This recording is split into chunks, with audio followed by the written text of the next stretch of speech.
ഷിരൂരിൽ മണ്ണിടിച്ചിലിൽ മരിച്ച അർജുന്റെ കുടുംബത്തിന് നേരെയുള്ള സൈബർ ആക്രമണങ്ങളിൽ കോഴിക്കോട് ചേവായൂർ പോലീസ് ലോറി ഉടമ മനാഫിനെതിരെ കേസെടുത്തു. കലാപശ്രമം അടക്കം ഗുരുതര വകുപ്പുകൾ ചുമത്തിയാണ് കേസ്. അർജുന്റെ സഹോദരി അഞ്ജുവിന്റെ മൊഴി പോലീസ് ഇന്ന് രേഖപ്പെടുത്തി. സാനിയോ മനോമി ചേരുന്നു. സാനിയോ, എന്താണ് വിശദാംശങ്ങൾ?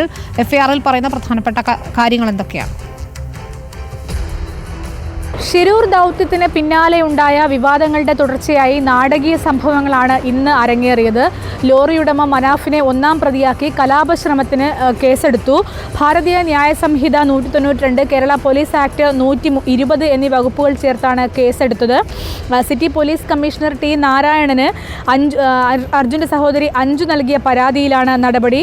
ഭിന്നിപ്പിന് ശ്രമിച്ചിട്ടില്ലെന്നും അർജുൻ്റെ കുടുംബത്തിനൊപ്പം എന്നും ഉണ്ടാവുമെന്നും മനാഫ് പറഞ്ഞു. മതങ്ങളെ തമ്മിൽ തല്ലിപ്പിക്കുന്നത് മനാഫ് ഒരിക്കലും ചെയ്യൂല. ഇതൊരു എന്താ പറയുക, കമ്മ്യൂണൽ ഇഷ്യൂലേക്കോ അങ്ങനത്തെ പോയതെന്ന് തന്നെ ഞാൻ എല്ലാ സ്ഥലത്തും പറഞ്ഞു. ഇനി ഇവിടുന്ന് അങ്ങോട്ട് എനിക്കെതിരെ എന്ത് കേസ് വന്നു കഴിഞ്ഞാലും ഞാൻ ഓരോ കൂടെ തന്നെ ഉള്ളത്. അവരെന്നെ ഇപ്പം എങ്ങനെ കേസിൽ കുടിക്കാലും ശിക്ഷിച്ചാലും ഒക്കെ ഞാൻ ഓരോ കൂടെ തന്നെ. പരാതിക്കാരിയുടെ മൊഴി പോലീസ് രേഖപ്പെടുത്തി. അതേസമയം മനാഫിനെതിരെയല്ല, സാമൂഹ്യ മാധ്യമങ്ങളിലൂടെ തങ്ങളുടെ കുടുംബത്തിനെതിരെ അതിരൂക്ഷമായി പ്രചരണം നടത്തുന്നവർക്കെതിരെയാണ് ഈ ഒരു പരാതി എന്ന് അഞ്ജു അറിയിച്ചു. കൃത്യമായ തെളിവുകൾ ലഭിച്ചാൽ മാത്രമേ മനാഫിനെതിരെ തുടർ നടപടി ഉണ്ടാവുകയുള്ളൂ എന്ന് അന്വേഷണ ഉദ്യോഗസ്ഥനായ ACP ഉമേഷ് പറഞ്ഞു. മനാഫും സോഷ്യൽ മീഡിയയിലാണ് അവർ തന്ന പരാതിയിലുള്ളത്. ആ പരാതി തന്നു എന്നുകൊണ്ട് മാത്രം അവനെ പ്രതിയാക്കി മുന്നോട്ട് കൊണ്ടുപോകുന്ന കാര്യമൊന്നുമില്ല. കേസിലെടുത്തിട്ടുണ്ട്, FIR എടുത്തിട്ടുണ്ട്. FIRൽ പരാജയം പറഞ്ഞിട്ടുണ്ടെങ്കിലും അന്വേഷണത്തിന് വിധേയമായി മനാഫിൻ്റെ ഭാഗത്തുണ്ടായിരിക്കുന്ന കമൻറ്റുകൾ പരിശോധിച്ച് അതിൽ എന്തെങ്കിലും ഉണ്ടെങ്കിൽ മാത്രമേ നമുക്ക് മറ്റു നടപടിയിൽ പോകുന്നുള്ളൂ, അല്ലെങ്കിൽ അവർ ഒഴിവാക്കും. അതേസമയത്ത് ഇതിൽ പരാതി തന്നിട്ടില്ലെങ്കിലും അതിൽ നേരിട്ട് പറഞ്ഞാൽ സോഷ്യൽ മീഡിയയിലൂടെ പരിശോധിച്ചിട്ട് സ്ത്രീകൾക്കെതിരെയുള്ള പരാമർശം നടത്തുന്ന ആളുകൾ, വേർതിരിവ് ഉണ്ടാക്കുന്ന പരാതി നടത്തുന്ന ആൾക്കാർ, അത്തരം ആളുകളെ കണ്ടെത്തിയാൽ അവർക്കെതിരെ നടപടിയായിട്ട് മുന്നോട്ട് പോകാൻ വേണ്ടി സൈബർ സെല്ല് പ്രത്യേക അന്വേഷണം തുടങ്ങുന്നുണ്ട്.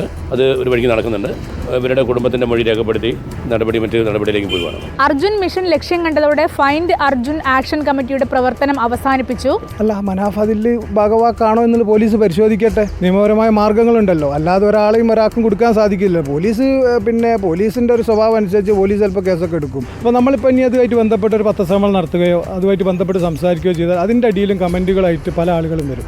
അപ്പോൾ ആ കുടുംബത്തിന് ഒരു രീതിയിലും വേദനിപ്പിക്കാൻ ഞങ്ങൾ ആരും തയ്യാറല്ല. അതുകൊണ്ടാണ് പിരിച്ചുവിട്ടത്. ശരി, സാനിയോ മനോമിയാണ് കോഴിക്കോട് നിന്ന് വിവരങ്ങൾ നൽകിയത്.